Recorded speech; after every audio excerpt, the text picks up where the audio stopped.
pregação. Eram as multidões que batizavam lá no Jordão. Até Jesus com humildade veio se batizar. Boa tarde, meu irmão ouvinte, ao som dessa música aí muito animada, né? João Batista. João Batista está lá no céu intercedendo por nós, eu diria intercedendo em nós. Eu sempre mudo aí essa preposição, né? Por também pode ser, né?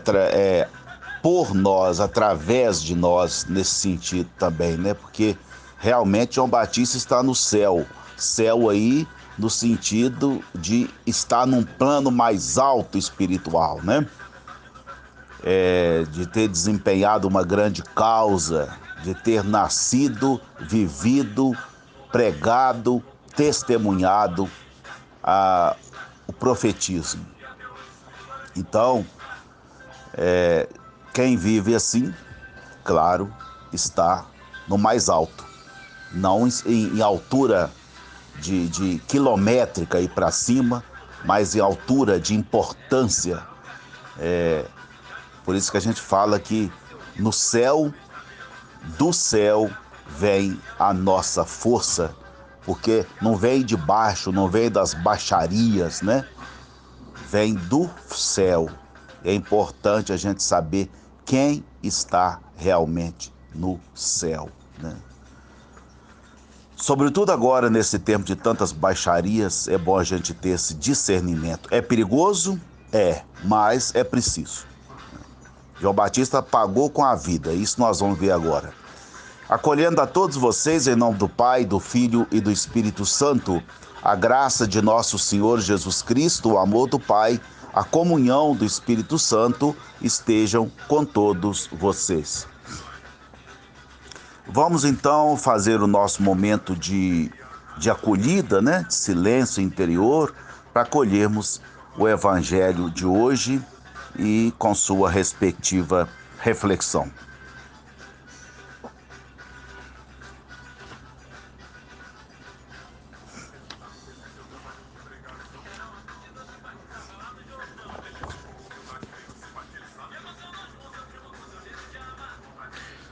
O Senhor esteja convosco. Proclamação do Evangelho de Jesus Cristo segundo São Marcos. Marcos 6, 14 a 29. Naquele tempo, o rei Herodes ouviu falar de Jesus, cujo nome se tinha tornado muito conhecido. Alguns diziam: João Batista ressuscitou dos mortos, por isso os poderes agem nesse homem. Outros diziam: é Elias. Outros ainda: é um profeta, como um dos profetas. Ouvindo isso, o rei Herodes disse: ele é João Batista. Eu mandei cortar a cabeça dele, mas ele ressuscitou. Herodes tinha mandado prender João e colocá-lo acorrentado na prisão. Fez isso por causa de Herodíades, mulher do seu irmão Filipe, com quem se tinha casado. João dizia a Herodes: não te é permitido ficar com a mulher do teu irmão. Por isso Herodíades o odiava e queria matá-lo, mas não podia. Com efeito, Herodes tinha medo de João, pois sabia que ele era justo e santo, e por isso o protegia. Gostava de ouvi-lo, embora ficasse embaraçado quando o escutava. Finalmente chegou o dia oportuno. Era o aniversário de Herodes, e ele fez um grande banquete para os grandes da corte, os oficiais e os cidadãos importantes da Galileia. A filha de Herodíades entrou e dançou, agradando a Herodes e seus convidados. Então o rei disse à moça: pede-me o que quiseres e eu te darei. E lhe jurou, dizendo: eu te darei qualquer coisa que me pedires, ainda que seja a metade do meu reino. Ela saiu e perguntou à mãe: o que vou pedir? A mãe respondeu: a cabeça de João Batista. E voltando depressa para junto do rei, pediu: quero que me des agora, num prato, a cabeça de João Batista. O rei ficou muito triste, mas não pôde recusar. Ele tinha feito o juramento diante dos convidados. Imediatamente o rei mandou que um soldado fosse buscar a cabeça de João. O soldado saiu, degolou na prisão, trouxe a cabeça num prato e a deu à moça. Ela entregou à sua mãe. Ao saberem disso, os discípulos de João foram lá, levaram o cadáver e o sepultaram. Palavra da salvação. Pois é, meu irmão, minha irmã, embora a morte de João Batista ocupe grande parte do texto, mas o texto quer falar de Jesus, né? Aí aproveitou e contou a história de como João Batista tinha sido morto. Mas, né, quando foi contado aí, segundo aí o Evangelho, já tinha acontecido, João Batista já tinha morrido e Jesus tinha aparecido, já estava fazendo a sua pregação, né? E Herodes, que tinha mandado matar João Batista, da forma que está falando aí no texto, ficou sem saber, né? Ficou perdido, mas eu mandei matar João Batista. E aí aparece um falando como ele, né? Será que está acontecendo? Não estou entendendo, né? Aliás, os grandes não entendem isso mesmo, né? Os grandes, os poderosos, muitos deles não entendem, porque estão tão cegos diante do poder, diante de suas lógicas, que não tem como entender que não adianta matar uma pessoa, que a força não está no corpo físico de uma pessoa. A força está no espírito, está na alma da pessoa. Às vezes se mata alguém achando que vai acabar com a mensagem daquela pessoa, com as ideias daquela pessoa, com os princípios daquela pessoa, e aquilo faz o contrário, aumenta mais, toma uma proporção muito maior, porque muita gente está achando que a lógica de muita gente está no corpo físico. O próprio Jesus já dizia: medo daqueles que matam o corpo, eles não podem fazer mais nada além disso. Tenham sim medo daqueles que matam o espírito, mata a pessoa. É bom que nós entendamos.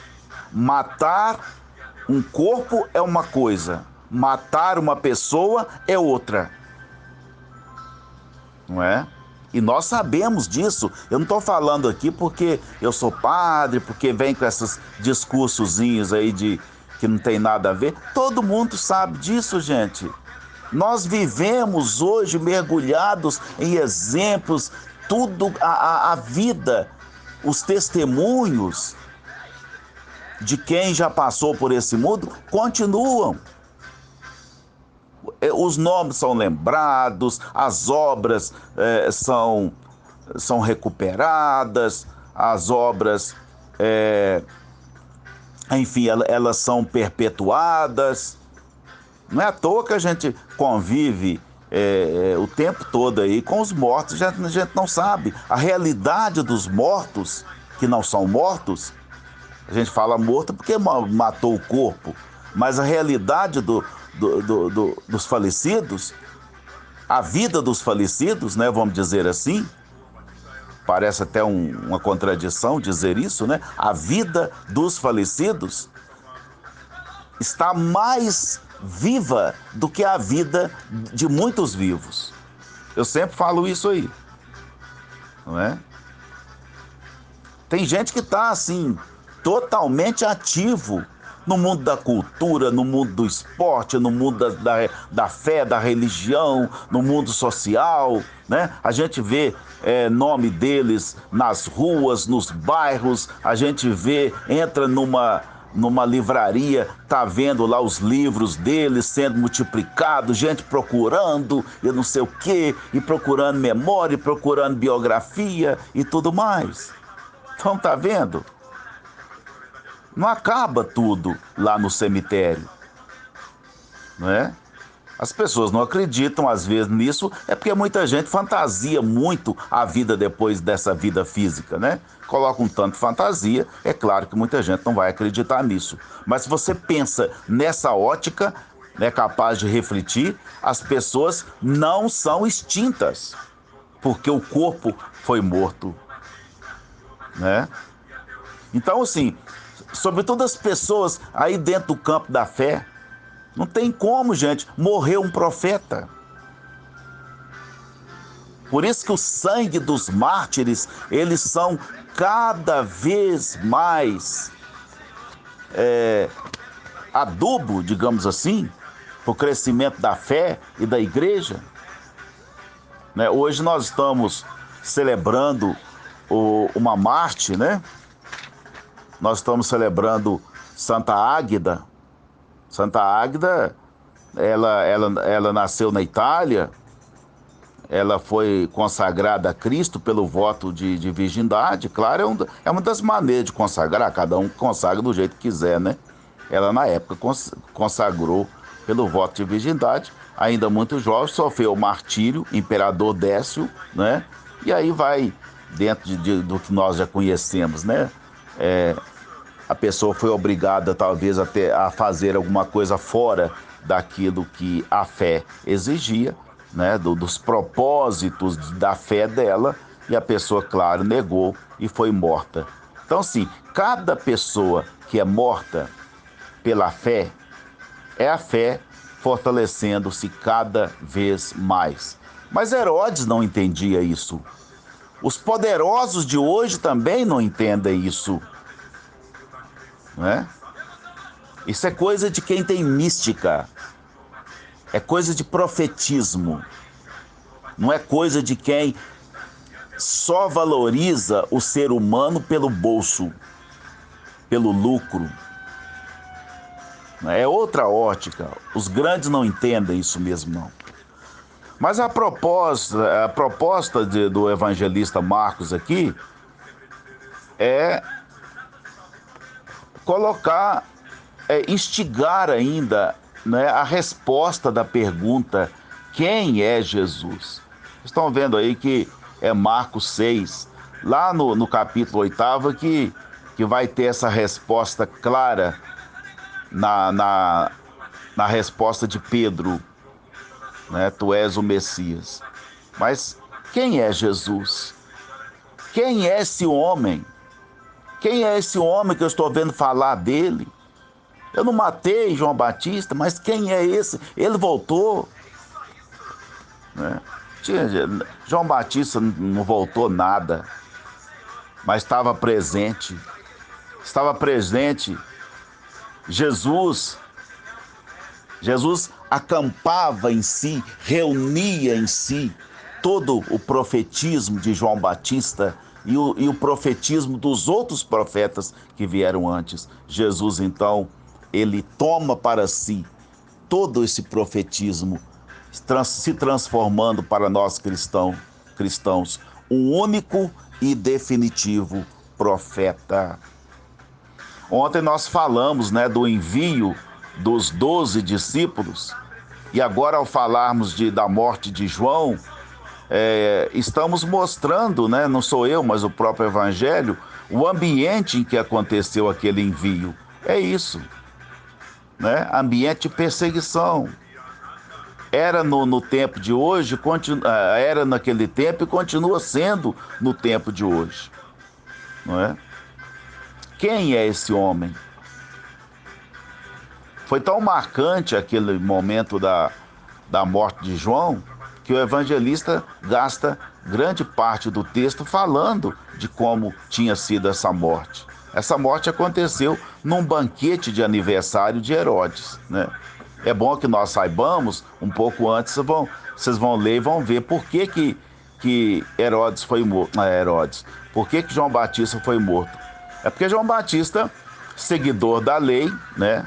Claro, da lei judaica, e a lei judaica não permitia que se ficasse com a irmã, com a mulher do irmão, a não ser depois que o irmão morresse, né? Tinha a lei do levirato para conservar como é que chama? A descendência, né? Mas ali não, o irmão estava vivo e ele ficou com a mulher. Isso não era permitido pela lei, né? Sabe falar de lei hoje com gente grande, gente? Para os grandes, tudo é permitido. Na cabeça deles não tem lei, não tem nada. Eles passam por cima de tudo. Lei é para quem é pobre. Lei é para quem é simples. Cadeia é para quem é pobre. Agora ainda está essa coisa de cadeia para os grandes, mas arruma uma confusão, é tanta lei complementar, eu não entendo muita coisa desse negócio de direito, não sei o quê. No instantinho está tudo fora, cumpriu não sei quanto da pena, já está fora, já, a gente não entende, né? O negócio é isso, né? É preciso mudar esse contexto, né? Onde os pequenos mofam na cadeia e os grandes sempre têm álibi, né? E saem muito facilmente.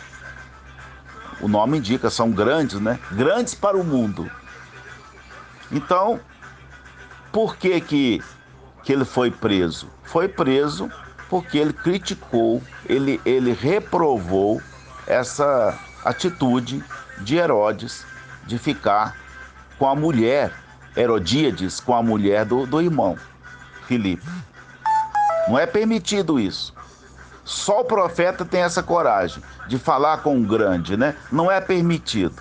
Eu acho engraçado, sempre quando eu vejo isso aqui, eu me deparo com esse texto, e eu fico lembrando daquelas, nem sei se existe essa revista, acho que existe ainda, não sei não, acho que não. A revista Caras, pelo menos em suporte papel, não sei se existe. Engraçado, para você batizar um filho de mãe solteira, tem muito padre que não aceita. Até hoje, mesmo a igreja liberando, mas não batiza. Por quê? Porque é mãe solteira. Não batiza porque é segundo casamento. Não batiza porque não sei o quê. Mas se é grande, meu filho, se é gente importante, nem procura saber. Porque vai sair em capa de revista. Já vi muitos padres aí saindo em capa de revista, fazendo casamento de poderosos de segunda união, batizando filho de poderosos, de artistas, né? Gente da mídia. Por quê? Porque são famosos, né? É um casamento que vai gerar, né, notoriedade e tudo mais. Então, tá vendo aí? Né? Isso acontece no mundo político, no mundo religioso. É uma maldição esse negócio, né? Esses dois pesos e duas medidas. Para um pode, para outro não, né? E o critério aí é sempre o poder, o dinheiro, a fama e tudo mais. Então, coitado do João Batista, foi falar lá que o homem não podia ficar com a esposa do outro lá, o rei não podia ficar com a esposa do seu irmão, foi preso. Ele não ia matar João Batista, não. Ele até gostava, né? Tem gente que gosta mesmo da pregação, mas incomoda, né? Incomoda um pouco, mas vai deixando. Mas quem tramou tudo foi a danada lá da Herodíades.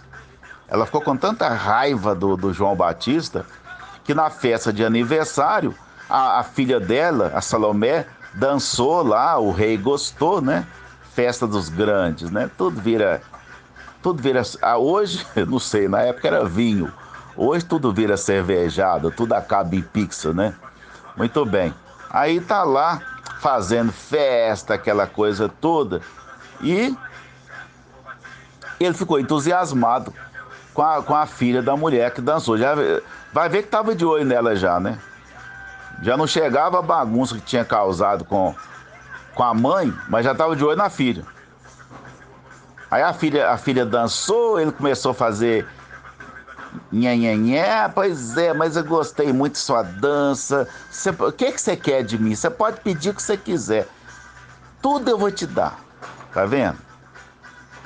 Ah, nem que seja metade do meu reino. E ela foi a perguntar à mãe, a mãe, na hora, disse, olha, aproveita, aproveita. Ah, esse é o momento da gente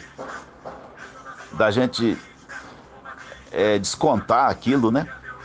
Pede a cabeça de João Batista. Ela foi lá, pediu, queria a cabeça de João Batista, e João Batista, então, foi morto, né? Foi lá, deceparam a cabeça dele, e terminou a vida de um grande profeta dessa forma, né? Gente, o fato é o seguinte: quem é importante para o reino de Deus, quem é importante para Jesus, não tem a mesma importância para os grandes e poderosos. Esse é o X da questão. Jesus disse que ninguém era maior que João Batista. Nenhum nascido de mulher era maior que João Batista. No entanto, qualquer um era maior que ele, porque em termos de poder ele não tinha nada. Ele vivia no deserto, vestia roupa de peles e tudo mais, né? Comia daquele jeito, coisa do campo e tudo mais. Então, assim, em termos de poder, de dinheiro, de fama, essas coisas, não. Mas em termos do profetismo, de cumprir a vontade diante de Deus, aquele homem era muito importante. Mas cadê a importância dele diante dos poderosos? Gente, não é assim ainda. Eu tava observando, quando no começo da década de 70, 80, tinha tantos profetas, eu tô falando em questão de Brasil, tantos profetas que eram tão valorizados, tão comentados e tudo. Eles tinham importância pelo trabalho deles. Hoje, essa coisa do dinheiro, da fama, do glamour, isso suplantou tudo. E hoje a gente vê esses profetas morrendo aí sem ninguém falar. Eu vou dizer para vocês, como eu não importo ficar falando nos negócios, na mídia, olha, esses poderosos da mídia, que não fazem nada pelo povo, só ficam aí fazendo nome, fazendo grupo de fã-clube, e mocinhos da igreja e tal. Esses fazem sucesso. Esses são os santos de hoje. Se for para canonizar certos nomes, que eu nem vou falar, meu filho, canoniza de um dia por outro. Mas os profetas mesmo, aqueles que assumiram a causa dos pobres, que deram a vida pelos pobres. Não, esses são comunistas, esses não prestam. Uma igreja que tem essa mentalidade, eu tenho muita dúvida se ela é realmente a igreja de Cristo. Que abandona os profetas, desconhece os profetas, não é? Não tem valor. Nem a mídia fala deles. Se fala um pouquinho. Alguém que falou tão forte para Deus, tão forte para os pobres, para os pequenos, não tem valor, não é? Então, quem são esses para os grandes? Brincadeiras. Fazem deles, não mandam matar porque hoje a Constituição não permite, né? Mas matam de outra forma. Matam através do ostracismo, do esquecimento, do abandono, da impopularidade e tudo mais. Eu estou falando mentira? Não é. né? Quem são os importantes hoje para a religião? Profeta mesmo? Não. Mas, enfim, apesar de todo esse contexto, o nosso consolo é que o profetismo não se cala, né? É preciso irmos no dia a dia descobrindo, né, quem é Jesus em meio a tudo isso e fazermos a nossa escolha. De que lado nós estamos? Os poderosos continuam aí matando, decepando as cabeças. Quantas pessoas já perderam a mente, o poder de pensar? Isso é cortar a cabeça, né? Tem gente que não pensa mais, perde a capacidade de ter espírito crítico. Essa é gente de cérebro, de cabeça cortada, né? E se colocam à disposição de tantos que festejam aí, estão no bem bom, através da vida do povo, da miséria do povo, da dor do povo, e continuam fazendo suas festas e seus banquetes de luxo, não é? Pois é. É preciso pensar nisso. É preciso refletir mais e saber de quem, de que lado estamos. O que é realmente importante para nós nesse mundo. E não adianta, viu? Não adianta matar. Porque aquilo que é de Deus nunca morre. Nunca morre. Palavra que é de Deus, ação que é de Deus, nunca vai ser destruída pelos homens, pelas ganâncias, pela baixaria deste mundo. Quem é Jesus para nós? Amém.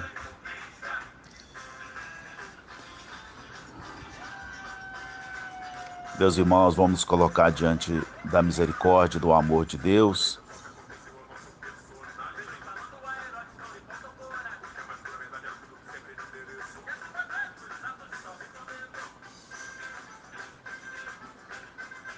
Todos que sofrem, todos os perseguidos, os esquecidos, aqueles que têm coragem de falar a verdade. Não a verdade de quem gosta, certas verdades também não é bom falar. Estou falando verdade ligadas à vida, é isso. Porque tem muita gente com coragem de falar a verdade, mas é verdade que não é verdade, que é mentira. Tem muitos aí com o nome de profetas, mas que discriminam pessoas, que tiram as pessoas do ambiente da vida, vêm com uma carga moralista muito em cima do povo, oprimindo o povo com suas leis. Isso aí não é profetismo. Pode ter coragem de falar o que quiser, mas essa fala não é fala de Deus. É fala em favor da vida dos pequenos, dos excluídos, dos discriminados. Essa é a fala verdadeira. É a fala que faz todo mundo viver e viver com dignidade. É preciso também que nós tenhamos capacidade de distinguirmos as verdadeiras falas proféticas. Quais são as falas proféticas realmente? Acolhei, Senhor, nossos pedidos, nossas orações. Por Jesus Cristo, vosso Filho, que vive e reina na unidade do Espírito Santo. O Senhor esteja convosco. Abençoe-vos o Deus Todo-Poderoso, Pai, Filho e Espírito Santo. Desça essa bênção sobre todos e todas e permaneça para sempre. Amém. E até amanhã. Aliás, amanhã com o programa, né? Condutor de Cristo, a partir das 12 horas e 15 minutos até as 14, tá bom? Estaremos juntos amanhã. Que Deus abençoe a todos Em nome do Pai, do Filho e do Espírito Santo.